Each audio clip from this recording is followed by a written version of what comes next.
வணக்கம். என்னோட நல்ல நேரம் சேனலுக்கு உங்கள வரவேற்கிறதுல ரொம்பவுமே மகிழ்ச்சி. மகா சிவராத்திரி நாள்ல வந்து பார்த்தீங்கன்னா, சதுர கிரக யோகம் சிவன், சனியால வந்து ஆசியால இந்த 4 ராசிகளுக்கு டபுள் ஜாக்பாட் அடிக்க போது. அத பத்தி தான் இந்த பதிவுல நம்ம பார்க்க போறோம். வீடியோ வந்து முழுமையா பாருங்க. அப்பதான் எந்தெந்த ராசி வந்து இருக்கு அப்படிங்கிறத உங்களால தெரிஞ்சுக்கொள்ள முடியும். அப்படியே வந்து மறக்காம நம்மளோட நல்ல நேரம் சேனல சப்ஸ்கிரைப் பண்ணி வச்சுக்கோங்க. அனைவரும் எதிர்பார்த்து கொண்டிருந்த மகா சிவராத்திரி வந்து பார்த்தீங்கன்னா, பிப்ரவரி 15ஆம் தேதி வருது. இந்த நாள்ல வந்து சிவபக்தர்கள் விரதம் இருந்து இரவு முழுவதும் விழித்திருந்து சிவபெருமானுக்கு சிறப்பு பூஜைகள வந்து செய்து வழிபடுவாங்க. இப்படியான இந்த நல்ல நாள்ல வந்து சனி பகவானோட கும்ப ராசியிலருந்து 4 கிரகணங்கள் வந்து ஒன்றிணைந்து வந்து பயணிக்க போறாங்க. இப்படி 4 கிரகங்கள் வந்து ஒன்றிணைக்கிறதுனால மிகவும் வந்து சக்தி வாய்ந்த சதுர கிரக யோகம் வந்து உருவாக போது.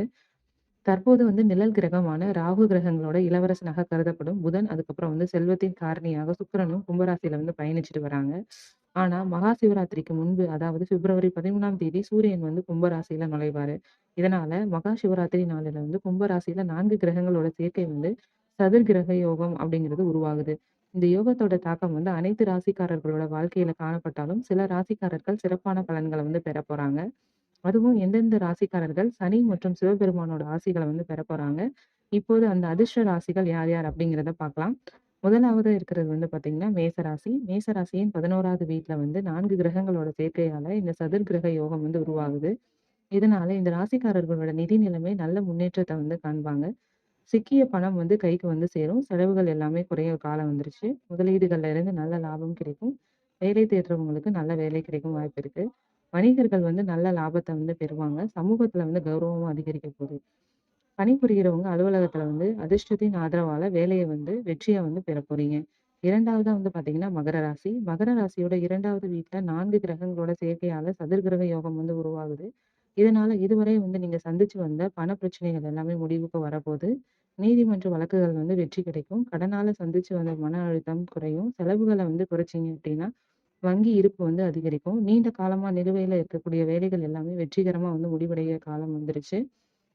ஆரோக்கியமான பிரச்சனைகள் தீர்ந்து உடல் நலம் வந்து மேம்பட போகுது. தம்பதிகளுக்கிடையே வந்து பார்த்தீங்கன்னா, அன்பு வந்து அதிகரிக்க போகுது. 3வதா வந்து கன்னிராசி சொல்றாங்க. கன்னிராசியோட 6வது வீட்ல இந்த 4 கிரகங்களோட சேர்க்கையினால சதுர்கிரக யோகம் வந்து உருவாகுது. இதனால வந்து உங்களுக்கு பரம்பரை சொத்துக்கள்ல இருந்த பிரச்சனைகள் எல்லாமே இப்ப தீர்றதுக்கான டைம் வந்துருச்சு. நல்ல நிதி ஆதாயமும் கிடைக்க போகுது.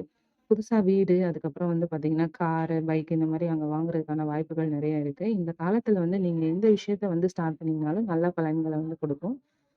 நீங்க ஏற்கனவே பண்ணியிருக்க இன்வெஸ்ட்மெண்ட்ஸ்லேருந்து நல்ல வந்து உங்களுக்கு ஒரு ப்ராஃபிட் வந்து கிடைக்கக்கூடிய காலம் வந்துருச்சு. சமூகத்துல வந்து உங்களுடைய செல்வாக்கு அதிகரிக்க போது. ஆரோக்கியத்தான பிரச்சனைகள் தீர்ந்து உடல் நலம் வந்து பார்த்தீங்கன்னா, சிறப்பாக வந்து இருக்கும். கும்பராசினருக்கு வந்து பார்த்தீங்கன்னா, கும்பராசியோட முதல் வீட்ல 4 கிரகங்களோட சேர்க்கையால இந்த சதுர் கிரக யோகம் வந்து உருவாகுது. இதனால வந்து இந்த ராசிக்காரர்கள் அதிர்ஷ்டத்தோட முழு ஆதரவையும் பெறுவாங்க. பணவரவும் அதிகரிக்கும். பண பிரச்சனைகள் வந்து தீரப்போது. தொழில்ல வந்து நல்ல முன்னேற்றத்த வந்து காண்பீங்க. சொந்தமா வந்து தொழில் செய்றவங்க நல்ல வளர்ச்சிய வந்து பார்க்க போறீங்க. தங்கம், அப்புறம் வெள்ளி போன்ற முதலீடுகள் வந்து செய்றதுக்கான வாய்ப்பு கிடைக்கும். அதுக்கப்புறம் வந்து பார்த்தீங்கன்னா, இது ரொம்பவுமே வந்து ஒரு நல்ல பொற்காலமா உங்களுக்கு அமையப்போது. நம்ம சேனல்ல எப்பவுமே சொல்ற மாதிரி, இது வந்து பொது பலன்கள் அடிப்படையில மட்டுமே வந்து கூறப்பட்டுள்ளது. உங்களோட சுய ஜாதகத்த ஒரு முறை பரிசோதிச்சுட்டு, அதுக்கப்புறமா வந்து எந்த விதமான நல்ல காரியங்களையும் தொடங்குனீங்க அப்படின்னா, ரொம்பவுமே நல்லாருக்கும். மறக்காம அப்படியே நம்மளோட நல்ல நேரம் சேனல சப்ஸ்கிரைப் பண்ணி வச்சுக்கோங்க. ரொம்ப நன்றி நண்பர்களே!